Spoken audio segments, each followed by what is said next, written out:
This is the Decentered Media podcast with me, Rob Watson. Conversations about foundational and decentralised media. For more information, visit decentered.co.uk or follow on social media at Decentered Media. Hello, it's Monday the 13th of April and I'm Rob Watson and this is a Decentered Media podcast, and you might have noticed a slight change in my ident, as we call it, that it's no longer talking about community media, but we're talking about foundational and decentralized media. I thought I'd better update it because I was still also mentioning find me on Twitter, and of course there's lots of other social media platforms out there, so now it's the statement of find me on socials at Decentered Media. Anyway, today I'm really pleased to say I'm joined by Megan Lucero and Debs Grayson, both of whom support or work for the People's Newsroom, and have done a lot of work around independent news, independent media. I'll get you to introduce yourselves. Who wants to go first? Thank you very much for coming on, by the way. It's nice to meet you both. Debs and I have done work before with Media Reform Coalition, but this is my first time meeting Megan, I think. Although I might be, there's always the chance that I'm mistaken and I have a terrible memory. So apologies if we've met before. Megan, let's let you go first. Tell us a bit about yourself and what your interest is and what do you bring to the People's Newsroom project, and what's that about? All right. Yeah. Lovely to be on here and great to chat. Yeah. I work with the People's Newsroom, which is over at Opus Independence. We're trying to build a storytelling collective of journalists, artists, different kinds of storytellers that want to contribute to a different regenerative future. So really thinking about people who want to transition out of extractive models of whether that is media or anything mattering into our society. And we're doing that by building a story commons. We're building on practices of commoning as a way to do that. So we'll get into that a bit more. But yeah, my background, I've been working in trying to shift power in media for a long time. I used to work as the data editor for the Times of London. I worked at the Bureau of Investigative Journalism and launched something called the Bureau Local there, which was a grassroots participatory investigative network. A lot of the work I do now is really about deeply rooted community media, building a different kind of future for journalism that's rooted in people, rooted in power shifting, and really like collective and participatory processes. So our future depends on all of us participating in it, and we need to kind of expand the lens, widen outside of journalism and look at this wider civic and information ecosystem. So this is where I do a lot of work now with different kinds of organizations to do that. Debs, what about you? I'm Debs. I live in Sheffield in the UK. And so the People's Newsroom, I actually came across through Megan and through Shirish, who founded it a few years ago when I was working for an organisation called the Media Reform Coalition, which is how we met previously, Rob. I've been working in this kind of space of media reform. How do you transform these systems for a long time? And I actually met Megan and Shirish at the same time as I met someone called James, who worked for Opus in Sheffield. And then People's Newsroom ended up becoming part of Opus, and I moved to Sheffield, and then I ended up working for People's Newsrooms. Everything kind of converged in a nice way.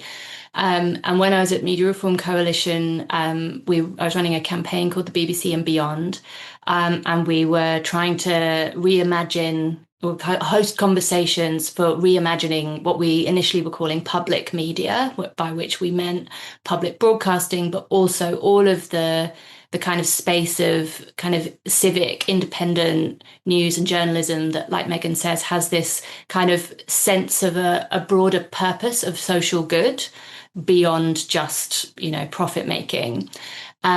But as we were kind of running the campaign, we found that this term public media didn't really mean very much to people. And if it did mean something to people, it meant the BBC. And we didn't think that was very helpful. And we actually shifted to talking about a media commons and drawing on this language and framing of the commons to say, well, what if the ways that all of these different institutions could relate to each other was in this much more kind of collective, democratic, participatory way? And what if, the role of the BBC could transform from being, the kind of institution it is now to really being a kind of enabler of all of this other activity that is going on. so yeah, having done that, then kind of starting with People's Newsroom, and again we've been talking about this idea of the commons, and shifting to talking about story commons, which is much more about the kind of practices of sharing stories, creating stories, making sense of stories, and kind of imagining that journalism could shift from being this thing of like,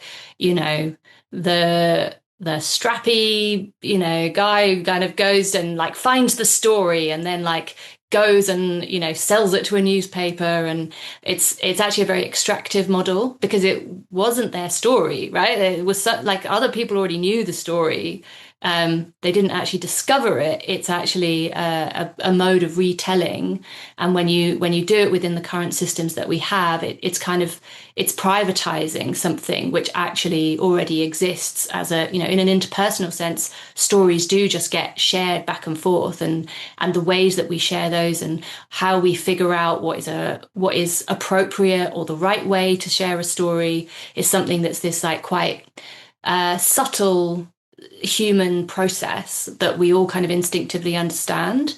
But as soon as you try and take that model of how we share stories interpersonally and then contrast it with the way that conventional journalism works, you get this like real this kind of real friction. And what we're saying is, could the world of journalism kind of be transformed in a way that makes it much more like a big community gathering where everyone sits down for a meal and then shares, like, for example, Chiwe, who's someone who works with us on this in Sheffield, she was describing growing up in Zambia and how when she would go back to family that lived in rural areas, the eating of the meal and the sharing of the knowledge about what is growing well, or what do we need to do to the soil, or which family is going to grow this thing next, or, how are the chickens doing, or whatever. Like, there's that collectivity of like pooling all your knowledge and your stories, and maybe you'll bring in stories from the past, or something that you heard from your grandmother, or something that you're kind of, it's a form of collective wisdom. And what if journalism was kind of trying to be more like that than trying to be like, I'm going to win a Pulitzer Prize?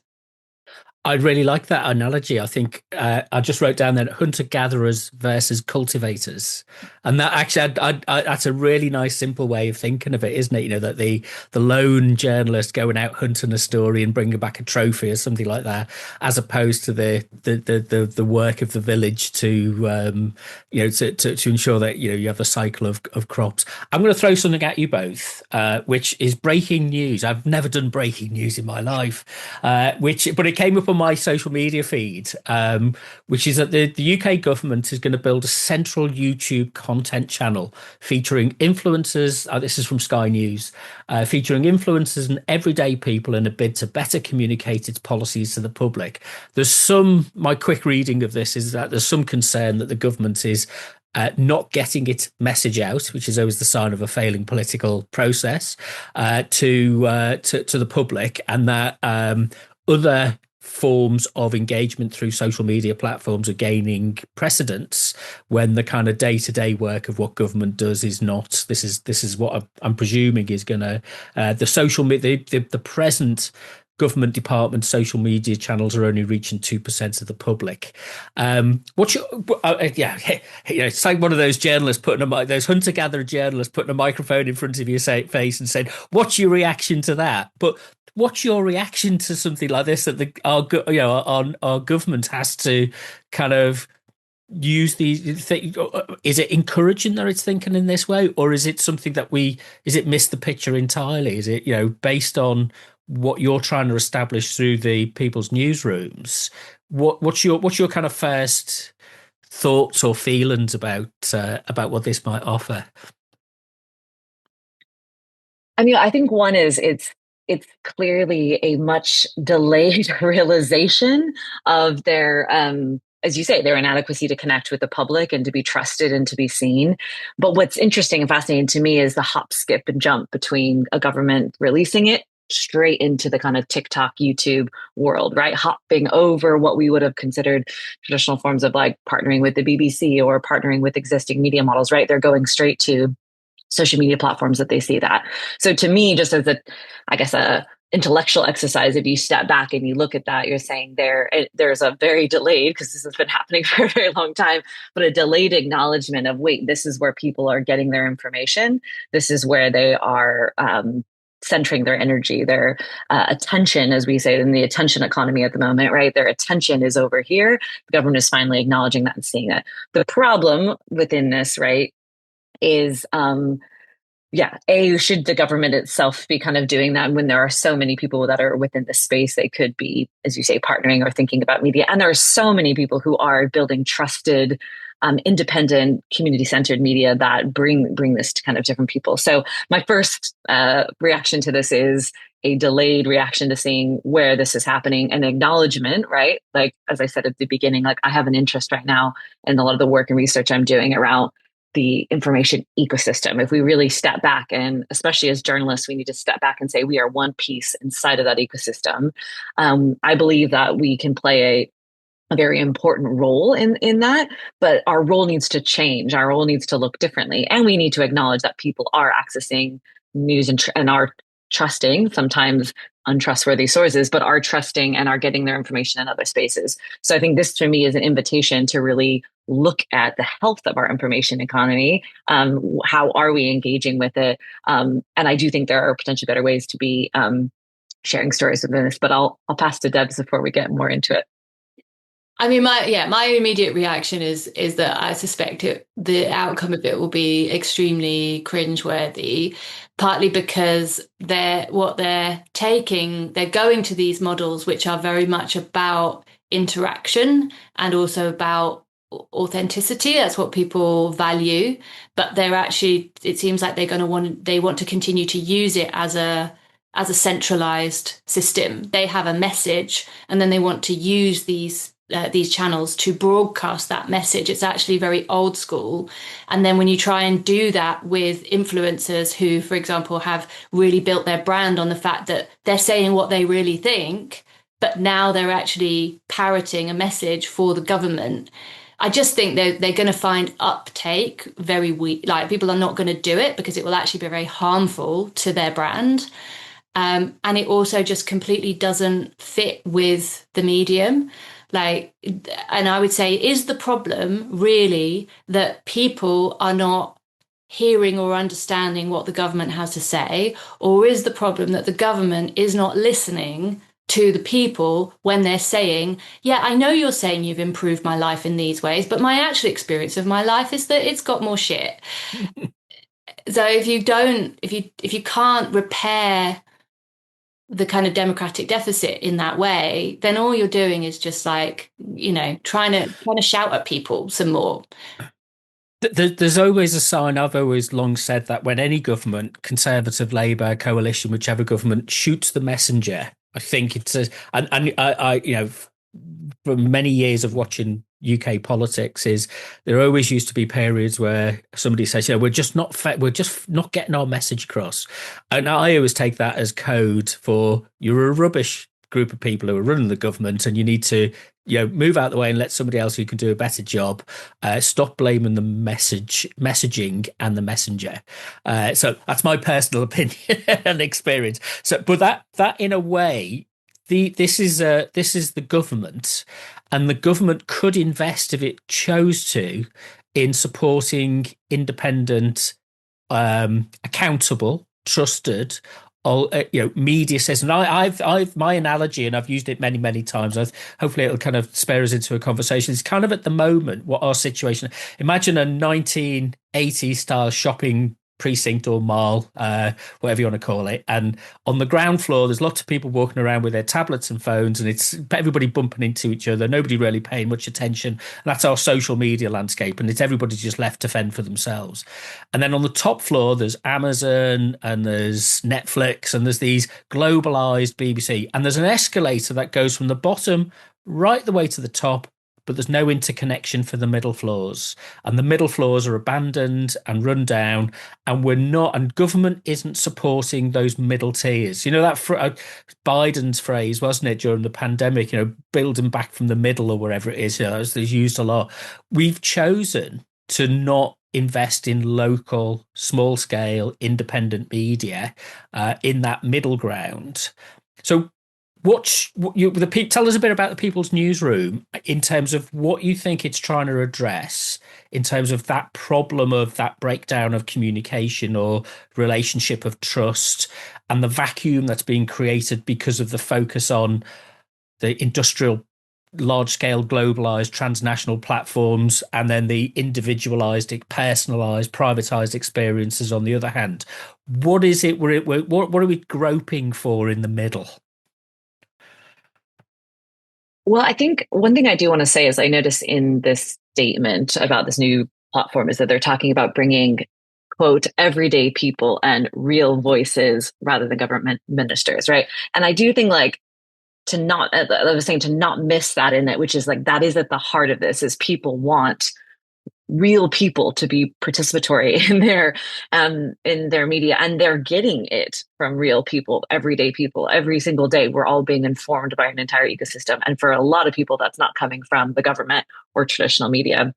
So again, to kind of talk about like I think they see that issue, but exactly to your point, they're jumping to a different way of responding to it. But coming back to what the People's Newsroom is trying to do is to say that, which is to say media needs to be truly participatory. We all participate and co-create this. One of the founding principles that we have been talking about as a collective is when we're learning from the commons that the process is the output, rather than thinking about a story being the output on the other side, a piece that comes out. Really the process, the co-creational process of how that thing is made is the journalism, is the story, is what's kind of happening within that. And as you say, sort of, you have that like really extractive global media, but what we're missing are really trusted organizations and people in communities that are creating trusted media at a relational level, at a human level, that are also addressing complexity. We're in a world in which we're talking about polarization and binary ways of looking at things, the clicking of headlines, all of that. But the truth is, for all of us, like life exists in the gray, messy middle, in the complexity of multiple things being true. And people know that, and they're looking at media that's not reflecting what that is. So another kind of key element to what we're practicing in the commons is acknowledging what was, what is, what could be, centering the process and all of this, collaborative being a huge central part of it, creativity being a key thing that drives how we change and how we change culture and how we change the world, and having a different kind of form of accountability and care that's centered in all of this, right? That isn't, again, following a model of extraction. So these are some of the principles that we practice as a collective of storytellers that are practicing this kind of journalism to build something different. And exactly as you say, the news is that throughout the UK, this absolutely abundant. There are incredible organizations that aren't always considered newsrooms, right? These are community organizations that are deeply rooted in place, that actually deeply care about their communities and are trying to transform their life and their living conditions. And as part of that, they're telling stories differently. They're informing people differently. They're equipping people differently. There is this, and this is the infrastructure that needs to grow. So exactly to your point, this is the middle ground that is like truly useful and has deep roots and has so much potential to really shift us to a different future. Did you see Debs, did you see the Ofcom report, the media uses report that says that social media use is declining? I mean, it's gone from something like 66% to 48% of people posting original content because reels have been introduced, people are becoming more passive about it. So we can't take that what's thought of as participatory social media for granted because it's being exploited by, I mean, I took Instagram off my phone because of, after a couple of sessions of spending over an hour watching absolute nonsense, I realized this is bad for me. And I took it off my phone and I've not watched any reels since because I've had to put that marker down. It's just invidious kind of slop, as they call it. But what in that context, that actually, what is it we think that people, why invest in a newsroom model, a people's newsroom model, a commons model? What is it that people, you think, need rather than necessarily what people want?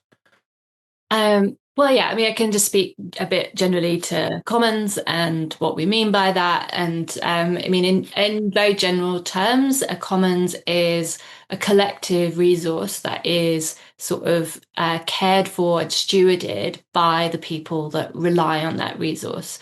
So often people will think about a piece of land that is a commons, and the key thing with it is it's different from this being managed by the state or by the market as private property. Instead, what you have is a set of kind of collective agreements about how to use a space, and a set of practices that it's like a culture that develops around how you relate to that thing. And we call those practices commoning practices. And it's one of these funny things that, as like I say, I've been kind of exploring using these terms in relation to media for quite a long time. And sometimes it feels very difficult to talk about. And I think that is because really a commons is all practice.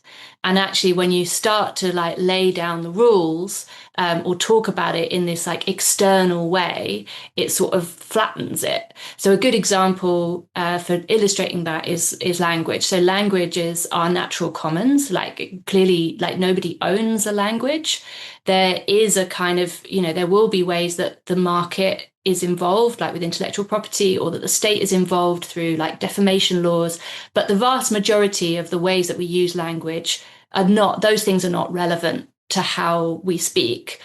And of course, when you can learn a language through a set of formal rules, like it will have a grammar, and you can look at it as a set, you can learn it that way. But if you really want to understand a language, you don't learn it through those rules. You learn it like a child learns. You learn by repeating, by participating, by seeing what works, by testing things out, by making mistakes. And the point at which with a language that you truly can, you can make jokes, you can understand nuance, you can write poetry. At that point, you don't have any conscious awareness of the rules. It's something that's just like kind of sunk into your body as a set of practices. And that is what's difficult with other kinds of commoning, is that we don't have very many opportunities to practice them. But we can, I think there is an important thing here about validating that these commons do still exist around us. For example, the way people might use a park. The majority of the ways that people interact in a park, there might be some bylaws, there might be some official rules, but actually a lot of it is people just kind of figuring out what feels okay, what doesn't feel okay, what pisses people off, what makes people happy.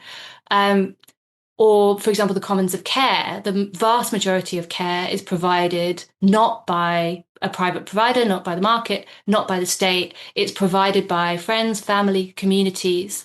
And the ways that people negotiate who is going to care for who, how are they going to care for them, what feels good, what doesn't. It's this much more kind of diffuse collective process, which is constantly ongoing, which is actually the basis of everything, like it's the basis of life. But yet we are kind of told that if we didn't have the state and we didn't have private property, the world would collapse. Like we would not be able to live together. And I think that is, one of the stories, that one of the principles of this story commons. We've written this series of pieces, and one of them is about sort of validating commoning as a way of being. Like we bring these commons to life by telling stories about them, because there's been a centuries-long process of people being convinced that this isn't how we can run society or how we can meet our basic needs. Thomas Hobbes saying, if you don't have like a strongman sovereign, life is going to be nasty, brutish and short. That's a story. That's a story about who people are, how we relate to each other, what is possible between us. Or the tragedy of the commons, this story that was completely made up by a guy in the 1950s who says, oh, I'm imagining a group of people who are sharing a piece of land and they've all got some sheep and they all overgraze it, and then the land becomes a wasteland. So therefore, this is impossible. He literally pulled this out of his ass. He did not speak to a single person who was actually engaging in any of these collective practices. And if he had done, as, much later, Elinor Ostrom wins the Nobel Peace Prize the Nobel Prize for economics, actually looking at how commons operate in the real world, and actually being like, oh yeah, it's actually a very functional way of sharing things. It's a sustainable way of sharing things. It is a much more sustainable way of using resources and maintaining resources than private property or the state. And guess what? It's also how humans met their basic needs throughout almost the entirety of history. So yeah, there's something important about saying, like, reclaiming that as a way that we can live together. And that is where this links with the stuff about how do we build towards a regenerative future, one where we're not endlessly extracting, where we're not endlessly taking more than can be replaced or sustained. Well, partly what we need is these stories about the possibilities of commons, and yeah, that this is a viable way for us to live together. One of the frustrating things about this kind of period that we're in is it's like the pull to centralization and the monolithic model of everything has to be centralized. Now, apologies for repeating something which I've said many times, is when the NHS was set up in the 1940s, it was based on one of the Beveridge reports. And at the time, you had to bring all the clever people who could identify what the social needs were and the healthcare needs, and then reallocate resources around the country to meet those needs given the resources. And that couldn't be done on a distributed basis. But we've kind of got the technology now where it doesn't have to be centralized. We can have decentralized networks of information exchange. And in many ways, actually, Beveridge's fifth report, which was about civic society, actually, his argument was that the NHS maybe shouldn't have been centralised. It could have been locally provided for. But we've kind of adopted this model of kind of industrial scale centralisation, which still dominates our thinking. And the argument that's put forward is competing on the world stage, competing against other large-scale providers. And in the meantime, we're not paying attention. This is my argument. We're not paying attention to what's in front of us and the communities and the places that we live in. And there's always this kind of gap. And Megan, tell us about the experience working, kind of setting up and talking with people who've set up the newsrooms and kind of preparing and planning for them, in terms of what's that like in a kind of practical sense, about when you're saying to people, look, my experience is when you say, why don't we create, rather than waiting for somebody to improve the media, this industrialized, globalized media for us through regulation or through competition or through whatever mechanism, why don't we set up our own platform?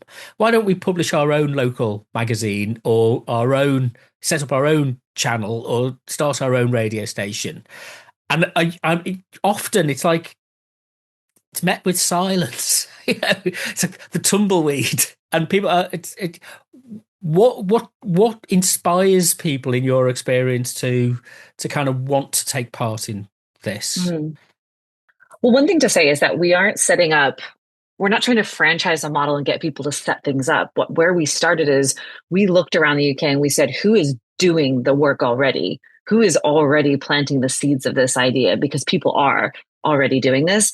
And we reached out to them, or we knew them already, but we sort of reached out to them and invited them in to say, we want to learn from what you're doing. And maybe you want to, like, what would happen if we all collectively learned? So the beginning of People's Newsroom was actually just an acknowledgement of who around the UK was doing this kind of work and pull it together. And surprise for anybody in the room, a lot of these aren't actually newsrooms. So Hood Futures, which is like an incredible organization for Black imagination in Birmingham, was one of the people we brought in. And I like to bring them as an example because, as you say, they didn't start out to say, let's create a newsroom. They're people who started out to reimagine how to serve and build a different kind of future. And they're creating incredible art spaces and art expressions. They're doing great, just, equitable work to try to connect their community differently. And storytelling became a part of that, right? Like, how do they tell the story of what they're doing? How do they inform each other? How do they connect each other? How are they communicating this vision that they wanted to bring? And that's, I think, the difference. And something I should say is, like, when I tried to work in the world of changing newsrooms, I found it a lot more difficult to basically get a journalist to give a shit about people than it was to find people who give a shit about people and teach them anything that they want to know about information storytelling. And that's kind of where this starts from. We're not trying to convince someone to care about human beings and do their journalism differently. We're starting from a different place. Who gives deeply, like, who cares deeply about their community, who's rooted, who's doing the work to try to actually better people's lives and connect people. What can we learn from them about how journalism and storytelling can be part of that? That's the difference, and the difference of approach of what we're talking about here. There's lots of organizations out there. If you want to set up a new platform, a new newsroom, there are places out there to support you to do that. Where we're kind of starting from is a different place, which is, where is the abundance? Where are the roots of people that are already creating this? And maybe they're not doing it in the traditional name of journalism or the name of a newsroom, but they're actually modeling a way to connect people. And at the heart of that, like, getting to your question really, which is like, they're not coming from, we need to create a newsroom. They're coming from a very different place, which is, how do we reduce the poverty level in this space? How do we connect? Like, they're coming from basic human needs, basic connection needs. And of course, the information and news gathering and news sharing and all of that is critical to it, but it doesn't start there. And as you say, because a lot of people don't, some people that are really nerdy about journalism, like, love to go in that, like, yes, let's create a newsroom. But I think the more inviting invitation is, like, how are you informed and connected in your neighborhood or in the spaces that you are and the things that you care about? People don't kind of jump to the mind of like, let me create an information platform. They're actually just thinking about who in their community is like solving problems for them, like helping connect them to something, like bringing something to life, bringing joy into their space, feeding their neighbors. And then the information ecosystem that surrounds that community of care is what's transformed on the other side. So that's just a bit of, I guess, context of like where we come at this. And I also think it's an incredibly ripe learning space for anyone who cares about journalism or newsrooms to pull from that. We also have great newsrooms within our collective too, Greater Govan Hill up in Glasgow being one of them, and many others, which you can find out. But I think, that's a bit more context. It's interesting. There's a dynamic at the moment because between, if you like, legacy forms of media and digital forms of media. And often when I speak with people, it's like kind of everything is focused. Well, is there an app for this? Can we use TikTok for this? Can we? And it's like, I support a charity in Leicester which publishes a news magazine for the Evington area, and it goes out to about 6,000 households. And it just about covers its basic costs, and we need to develop it and improve it and find a new editor for it. And it's a real challenge, but the value that people place on that as part of the identity building for that community, that place, is really, really, really high. So when people say, just make it all digital, and you get this a lot from the corporate communications managers of the health services and the councils, and it's like, it's not fashionable to say that you're going to support a community radio station with a small scale transmitter or a local community newsletter, something like that. But so it doesn't do anybody's job prospects any good. If you've led a digital campaign and you've worked across multimedia platforms, it's very sexy kind of, as you say, hunter-gatherer style, ego-driven kind of, but it's not really about the provision that the people living in that place actually need. And there's a big difference between wants and needs, which would be useful for us to maybe think about. Is so we're kind of, we've got this tension between the new and the established, if you like. But at the same time, I'm highly critical of a lot of the established producers who there's a tendency for them to be locked in that model. So when you say a word like newsroom, and a lot of, I absolutely kind of, it rings a bell with me. It's like a huge chime of kind of when you're speaking to journalists and all they can think of is news and information. And the DCMS report announcement last week, was it, for the media, what's it called? It's the kind of media, the local news media support that the government's going to be putting in place for this, talks about it almost exclusively in terms of news and information as a kind of very transactional information-based model. And I've always tried to say, well, look, unless you have popular programming that are of general human interest that people can care about or care for, or can recognize as being something which is part of the care for their community that they can participate in. You can have as much news and information as you want, but it won't get to people.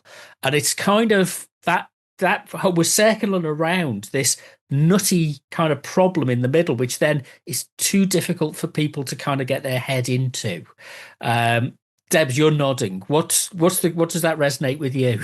Yeah, so like Megan mentioned before, so we've written these 6 pieces about lessons from a story commons, which we developed collectively with this set of organisations that we brought together, like Greater Govan Hill, Lighthood Futures, Civic Square in Birmingham, which is a cultural platform in Wales, National Theatre Wales, and then Now Then magazine and Opus in Sheffield.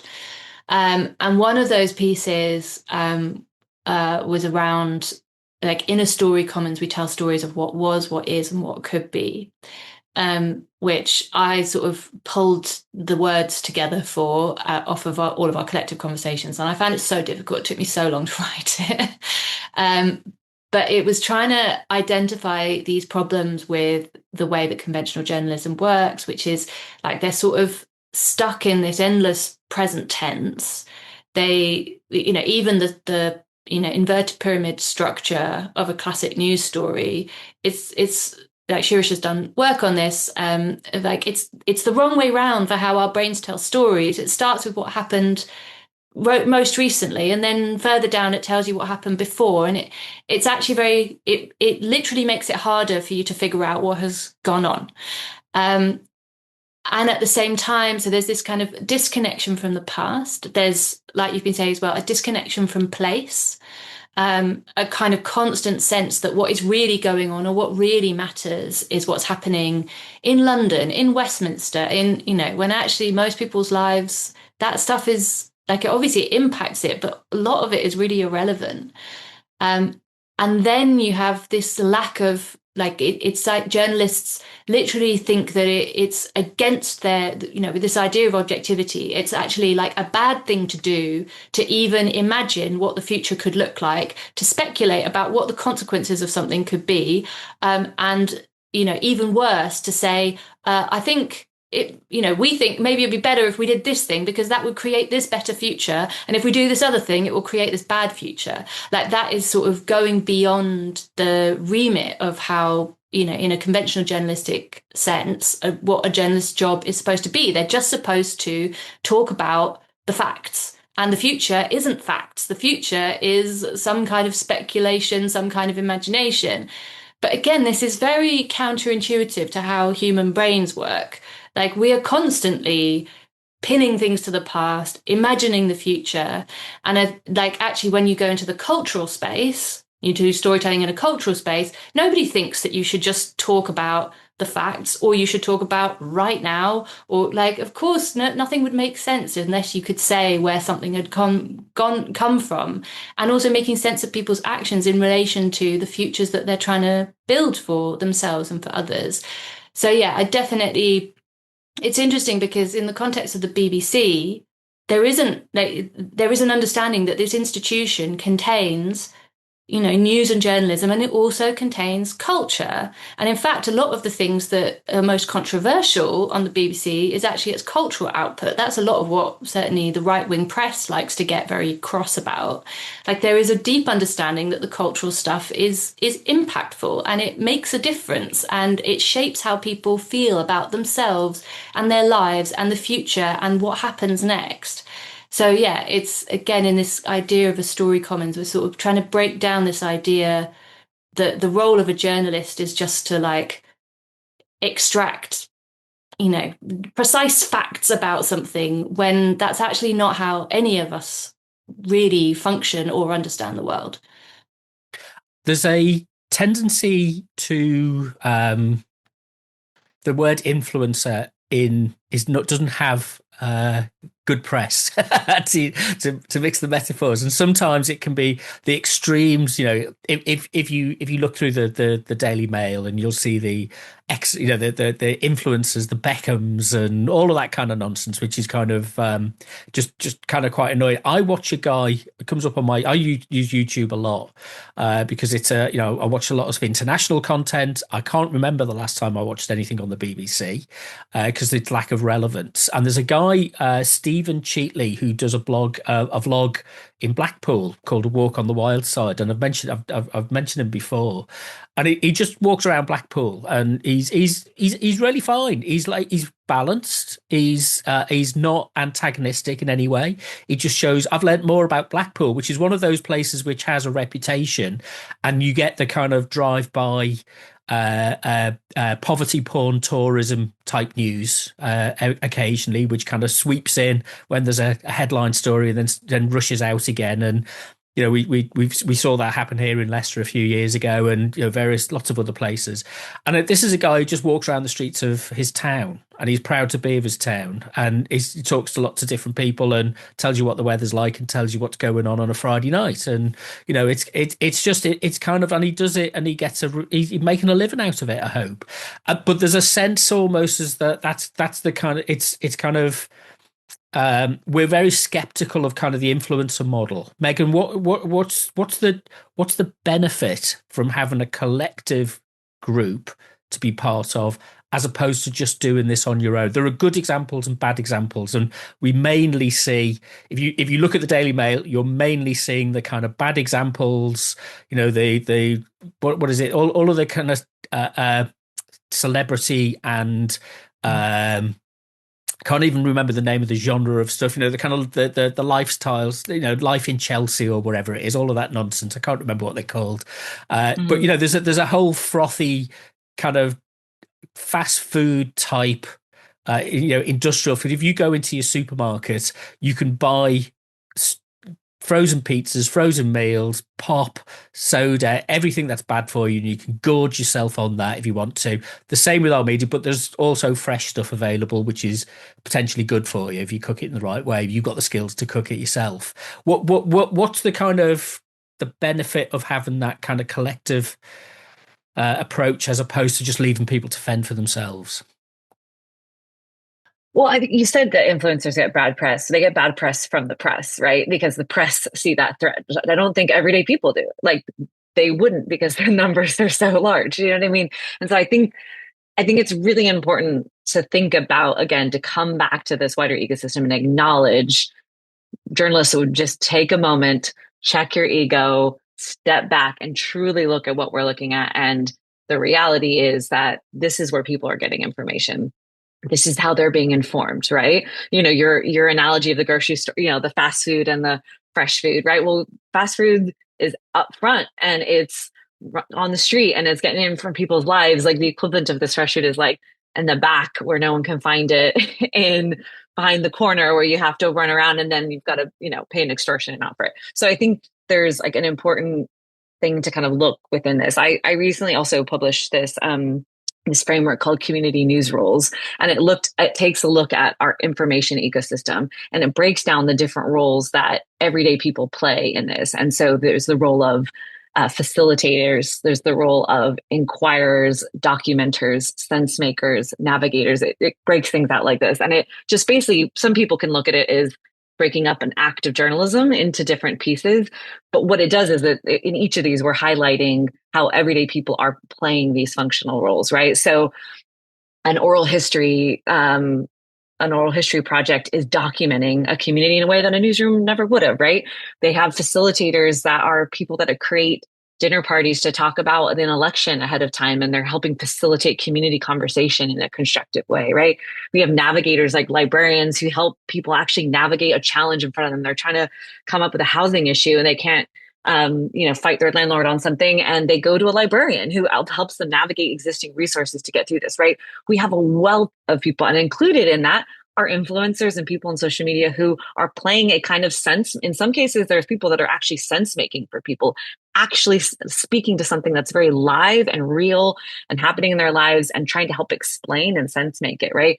So I don't inherently have an issue with, with influencers. And I think it's important for us to sort of say, let's step back and look at this whole ecosystem, look at how people are actually getting information. I think this is the real thing, is that in a lot of the kind of journalism world, we just want to like cover our eyes, or we just want to say the only real thing is that what exists on a newspaper, radio, or television, or whatever, right? When the truth is that it sits inside this wider point. I think there's an amazing opportunity for newsrooms to reimagine themselves as a kind of connector and facilitator of this kind of ecosystem. We don't have to find the story anymore. There are stories literally everywhere that people are trying to tell. What would it be to reimagine the role, to say, let's create the infrastructure to elevate a series of stories? What would it be to bring our legal prowess to this, to protect a series of workers that are trying to tell a story? What would it mean to, help create a different kind of platform, or to connect people? Like, there's a totally different, especially in a moment of AI, right? Where people are accessing their information in different ways. Newsrooms can play that. And the other thing I think they can do is to say, look at all these roles that people are playing in our ecosystem, and say, how can we help bring that level that we really pride ourselves in, a level of ethics and level of care, levels of rigor, right? Like, how can we partner with or work with people in our community to bring that? Because the truth is that we're already getting information from all these different sources. People are being informed by an influencer, and they're being informed by their librarian, and they're being informed by all these different things.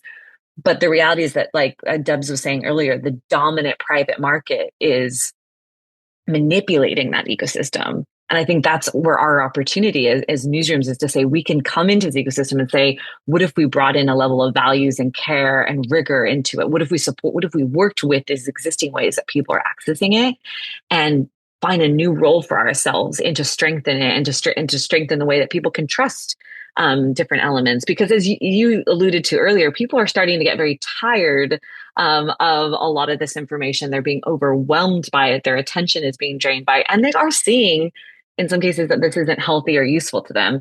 This is the opportunity for newsrooms to kind of be able to step up into that and reimagine a different role.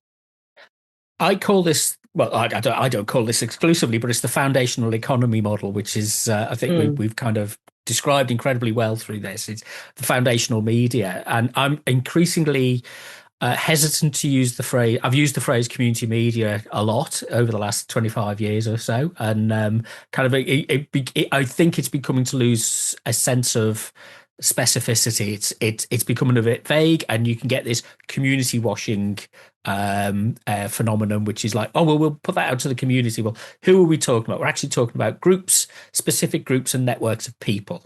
So I'm a bit more drawn to being a bit more specific about the nature of what we call this. But the foundational model moves it on slightly, which is, we need to begin to start to, I think the case that you've just made, that you both made, is I think that's solid. How do we then move that into something which has structural support within civic society and within our wider public services expectations? So what's the argument about investment in media hubs, some kind of, I call it loosely, I'm not antagonistic, that's the wrong word, agnostic, that's the word I was searching for. I'm not antagonistic about which form of media. Some people are, I'm not.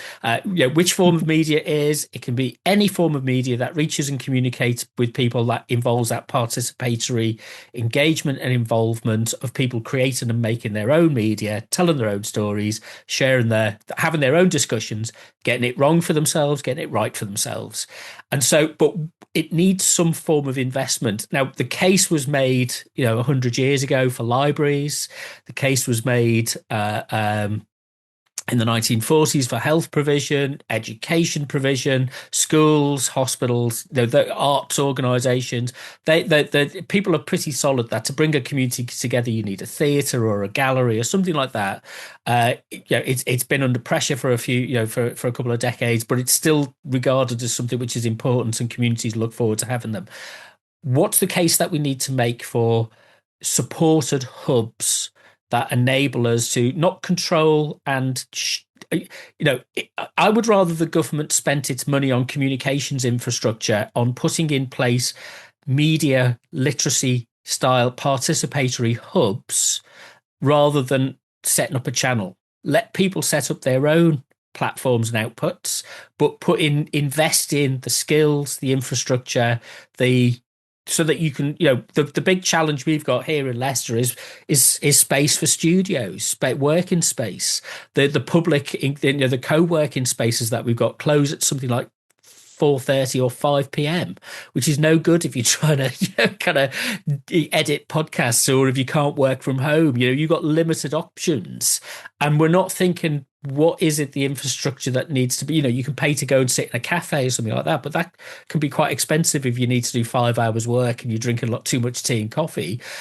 What's the kind of infrastructure that we need to put in place on that local communities, local places, local authorities, local civic society groups need to put in place? What would you ask for? Sorry, I thrown a big question at you.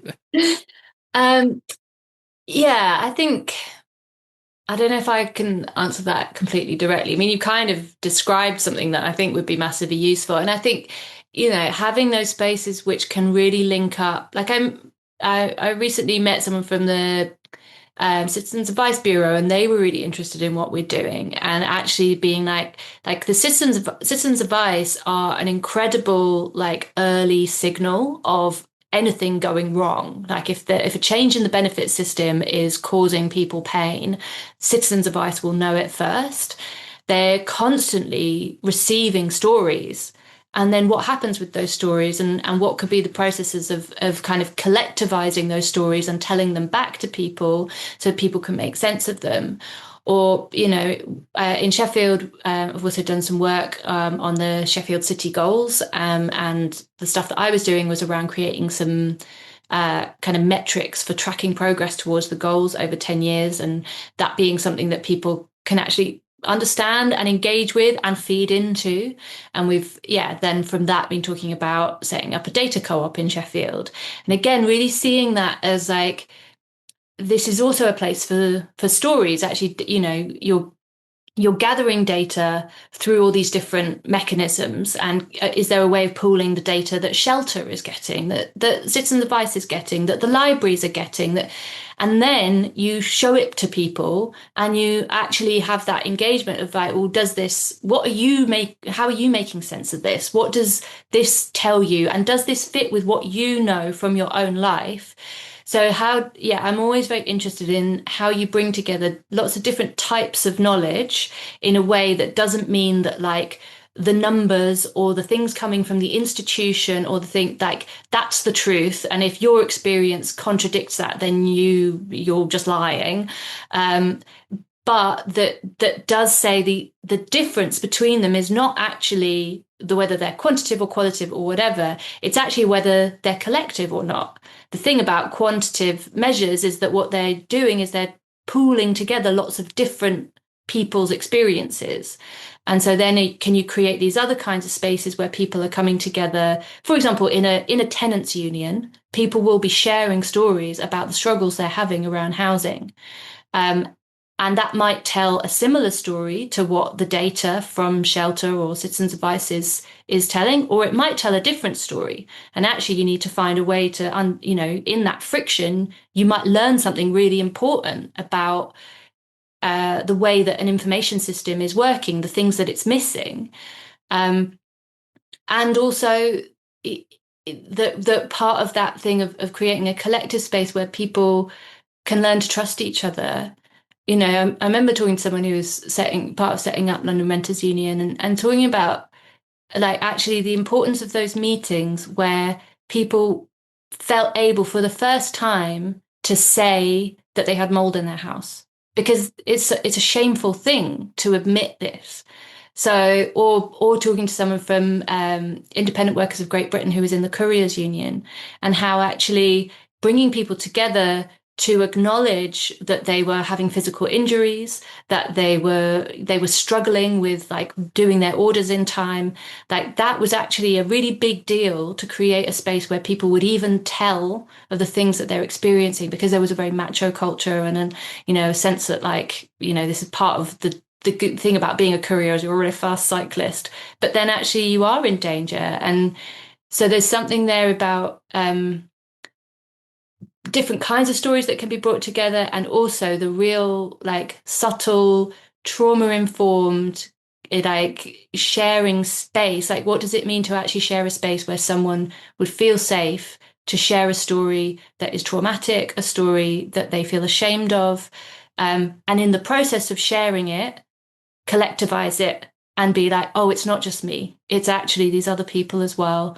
And we can build our collective power through that rather than being isolated.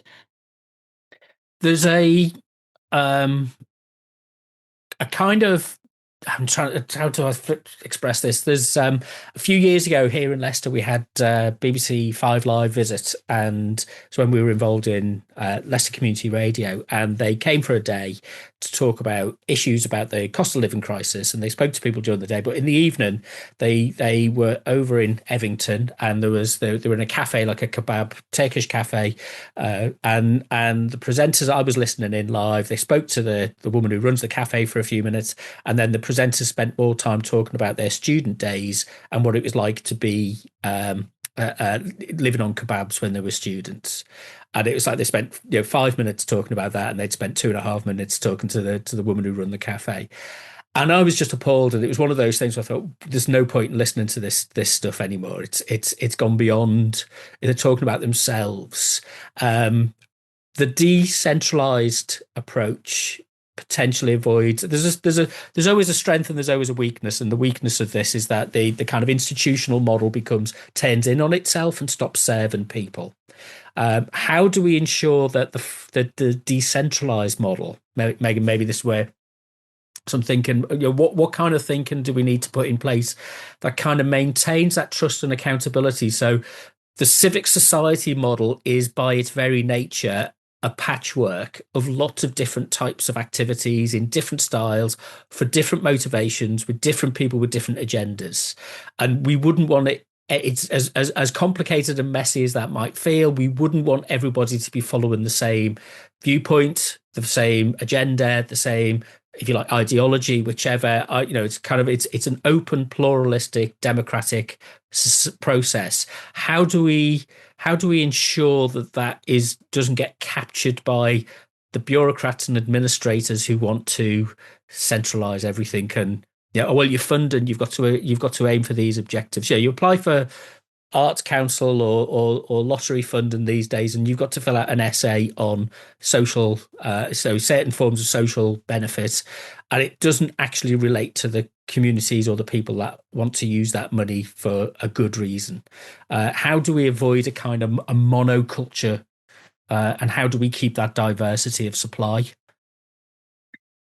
Well, I think a little bit to what you were alluding to earlier, like what does need to be centralized? There like coming back to the core of what that thing is, which is what is the things that need to be shared? What are the things that we have lost through extractive private market extraction, essentially, right? The idea that we each need to have all these separate platforms, that we each need to have all these separate resources, right? The idea of like a shared place that you were talking about, like a community space, public space, like, right? This is a centralized resource that makes sense for connection, but also is more efficient and more cost effective for serving a collection of people, right? Like thinking about physical space that is shared, community space that is shared is a centralized element. National and international safety, understanding, sense making, right? These are where stories, instead of thinking about them from a top down approach, thinking about them from a bottom up approach. How many of us, right? Like the experience of a gig economy worker that Debs was talking about earlier, like the experience of a gig economy worker is important to tell that in of itself, but there is also not a centralized, but a collective understanding of what are other workers experiencing that we need to centralize and fight for at a national or global level, if that company is global or national, what that might be. So coming back to me about, it's not about saying centralized is bad and decentralized is good. It's about understanding what is the function that they are trying to serve. And I think in this effort, centralizing public space, centralizing public resources for us to do that, models in participatory budgeting where we are collectively deciding that pools of money make sense, again, at a local level, largely, shared space resources, like that is literally what governments and nonprofits could be doing. Is what would it look like to keep the lights on, to pay the rent and keep the lights on for community organizations doing this work. And then the work that they do to raise money with that, whether that's from the community or others, goes into the programming, right? Like that would be transformative. I know several people who've worked in community organizations around the country that have been lobbying and working with councils for years to try to say, what would it look like to transform a council building into a community space? How transformative that could be, to look at big nonprofits or charities who largely get their money from rent extraction on high value properties that they own the land on and have owned on for a very long time. They've talked to what would it look like to actually offload a physical property to a community space. So I think there are things about thinking, there are ways of saying what does need to be centralized for collective benefit, right? That where we are all benefiting, learning from things like the library of things, learning from the like historic library and also the actual library models, right? Like what is actually beneficial for us to centralize in that sense. And also to me, for stories, it's important, as I say, to not just think of ourselves, not to become so focused on the local that we lose our connection to each other, that we lose our connection and interconnection to other communities, other different elements, and also accountability that has to happen. As I was saying, like if you're a gig economy worker who's experiencing something, it's important that we also challenge that at the national, and if that company is global, all the kind of way up. And telling those stories are really important.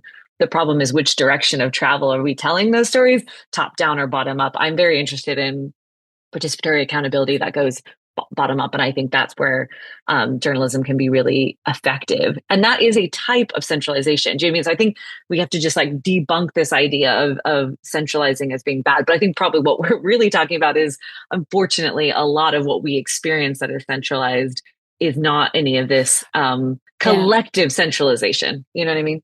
Yeah, and I just wanted to, I've been thinking at various points in this conversation about wanting to talk about accountability and regulation and, some of the other work that I've done has been with Impress, which is the independent press regulator, and how they've been really pioneering like a model of regulation that is not based on a state body. They're not a statutory body.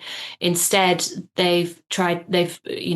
every couple of years they review their code for their members, and it's created collectively. And it's I think it's a really good example of a commons infrastructure where it's lots of different publishers and media creators saying, okay, these are the standards that we want to be held to. And then the body can hold the responsibility of being the kind of arbiter of last resort. And so I think there's an interesting kind of layered accountability. So, for example, with Greater Govan Hill, this newsroom in Glasgow that was part of our cohort developing these principles of story commoning, and they have a very kind of collective participatory process of developing. They have a bi-monthly magazine. And so you can see how accountability would happen, in a very immediate day-to-day way. And I think that's what you want to embed at that level. But also you need to anticipate that sometimes there will be conflicts or differences which can't just be resolved at that level. So then having a code and saying, like, this is what we've agreed to, and here's our process, like an arbitration process held by this outside body, that's our backstop. And what I think is one of the things that Impress is trying to explore is extending that to influencers and seeing if they can create a collectively created code for influencers who can then sign up and say, I'm regulated by Impress. Because what that does is it collectivizes the work of figuring out, what is or is not good practice, what is or is not ethical.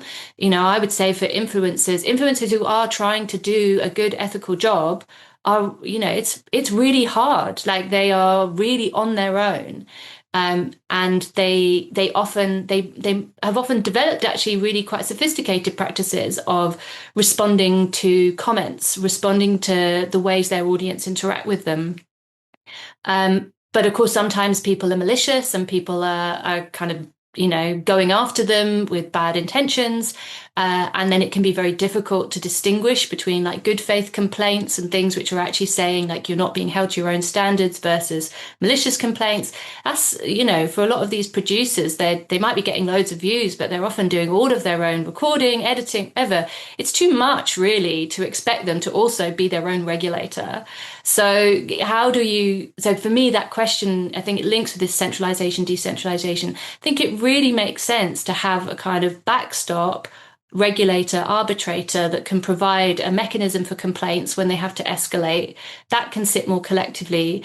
And then within that, you can have this more distributed thing where influencers and producers are figuring out with their own audiences and their own stakeholders, you know, what makes sense for us as a group, knowing that there's this other place you can go if the thing is not resolvable on that more interpersonal level.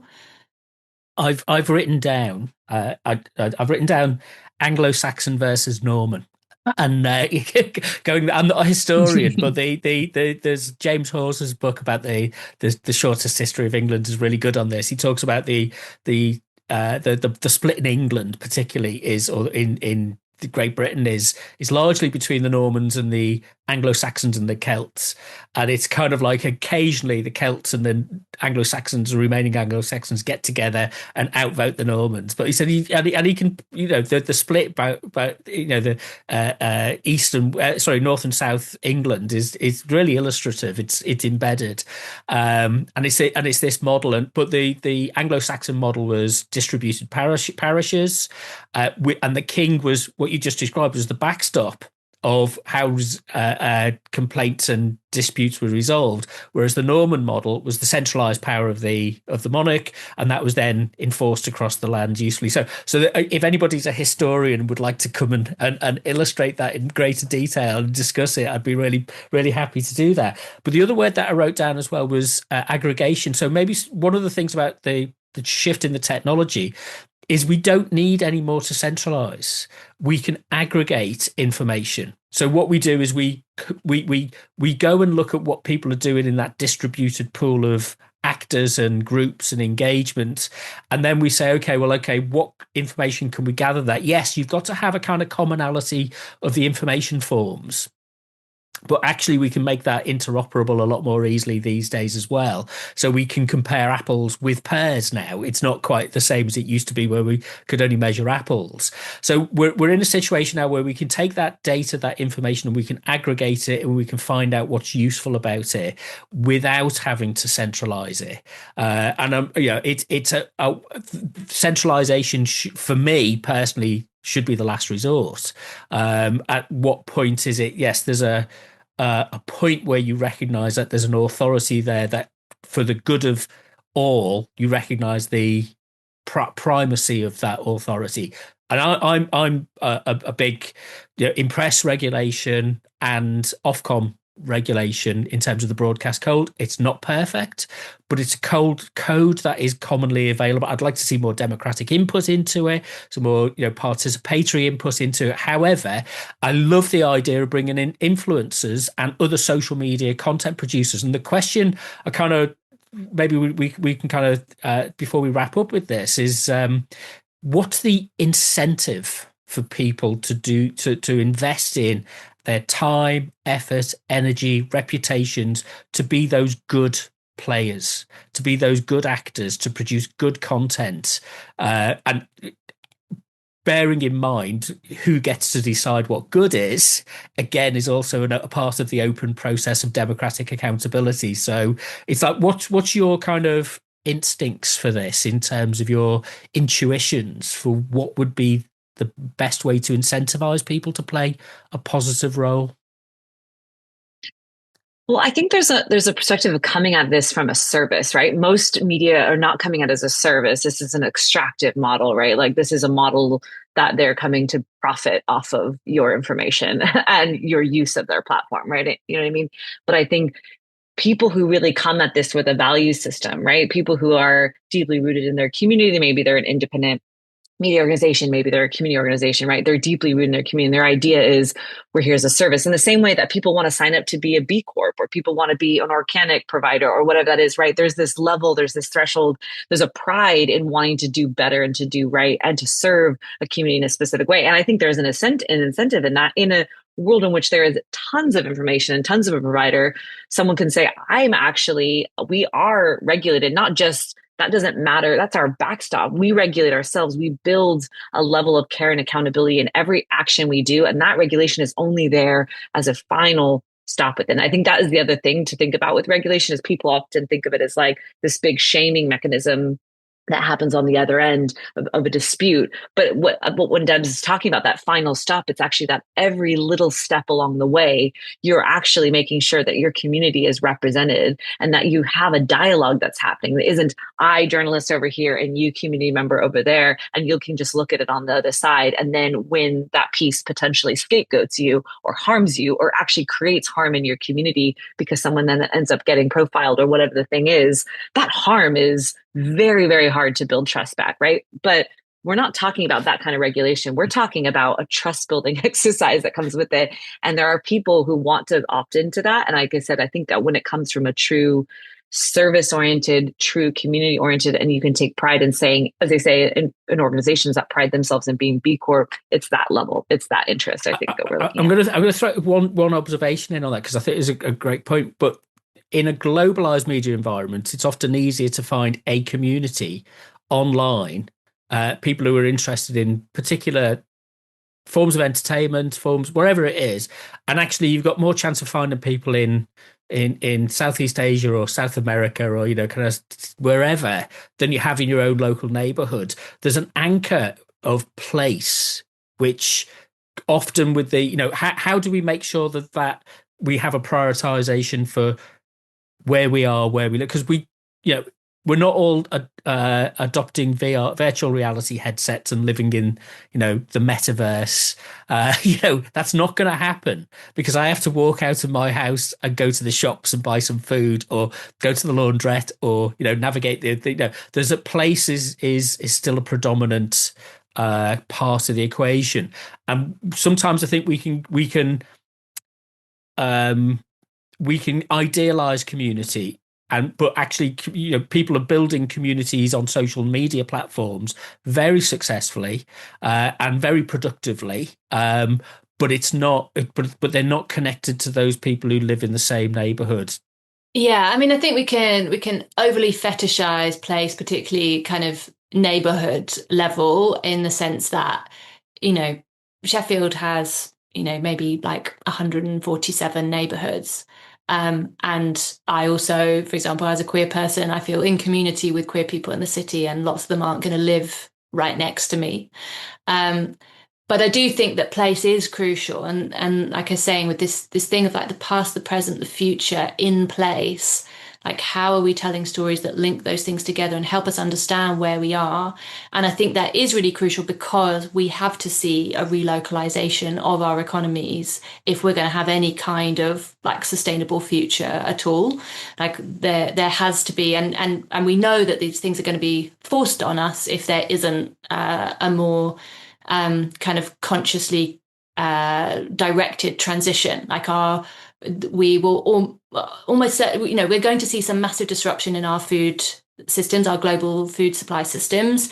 I would say almost certainly in the next 10 years, there'll be something where the government will have to re-engage with the fact that they actually need a food production plan for our energy supply system is facing crisis exactly at this point. Exactly. So these things of like actually foundational economy wise, that does have to be, and this isn't about being parochial. It's actually about really recognizing how interconnected we are, and therefore how extractive these systems are. I mean, for example, if we're thinking about the future of AI on a more localized system, it's like, well, actually, how are we thinking about where our literally our data centers are, our data, like what is our data sovereignty? How could our use of these technologies actually match up with the location where they're being used, which then would mean that these questions around, water use or energy use or whatever, actually, again, it's kind of about what it is that our brains can make sense of. What our brains can make sense of is a bioregion. Like that is actually how they have evolved to understand complexity is a whole load of very, very complex things all happening in relation to each other in a place. And if our economies could transform so that they were more on that scale, then this like endless outsourcing of the problems that we're creating would like kind of, we would be forced to have to address them. I guess when you're talking about incentives, yeah, I mean, how we're going to move towards anything like that is very unclear, because what it requires is a huge disempowering of the kind of corporations and institutions and bodies that currently hold most of the power and that have zero interest in the kind of transition that we're talking about. But figuring out how you disempower those, and, you know, on a very basic level, there's an obvious way to pay for the kind of media infrastructure that we're talking about. It should come from big tech. That is obvious. But how do you make that happen? It's really difficult because these companies own half the world. So yeah, I think that is the crux of the problem. And also I think we can look ahead and see that events will overtake us. Like you say, I mean, what has just been happening in terms of disruption to the energy supply, what is going to happen in terms of disruption to food systems, these questions will become more and more live. And I think it is really important for us to be at least doing this groundwork of like, what does an information and sense-making system look like that can help us shape this new kind of future that is just inevitably coming. I do also want to, if I could say one more thing on place, which is, I think it's so important. Exactly. I agree everything with what Debs is saying about us rooting. But one thing I have seen in a lot of people that are about returning to the community, returning to small, is that to make sure we're also not being isolationist in our thinking about that, and that our sense of place is expansive, right? Because what our sense of place, a single place, isn't just, it is the ground beneath us and what's there, but it's also that the factory that is supplying this is also potentially part of deforestation happening, you know, on the other side of the world. It's also connected to corporations that are doing extractive practices.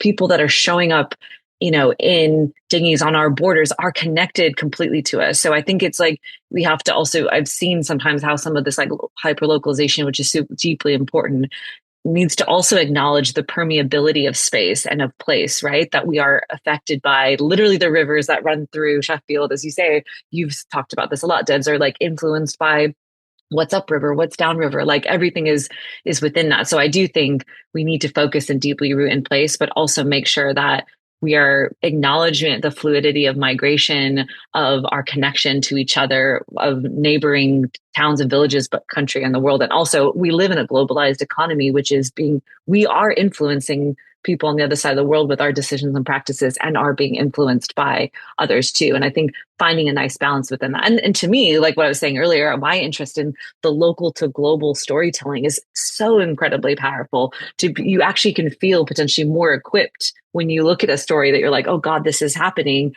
When you find out that, you know, maybe you're consuming that at your local grocery store, and you can have it, you know, an influence in, you know, stories around boycotts or others. But I just wanted to bring that home as well, which is something I've learned from this space.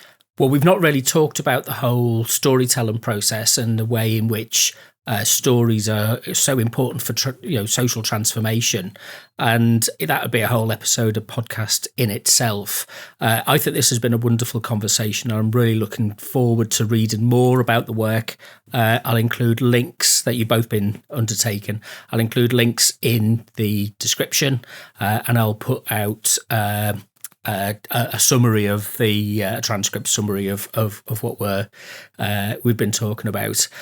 So if you want to keep in touch with me at Decentered Media, just go to decentered.co.uk and search for any blogs and podcasts that we do. I'm also available on all of the social media platforms, at most of them anyway, at Decentered Media. I don't do TikTok videos.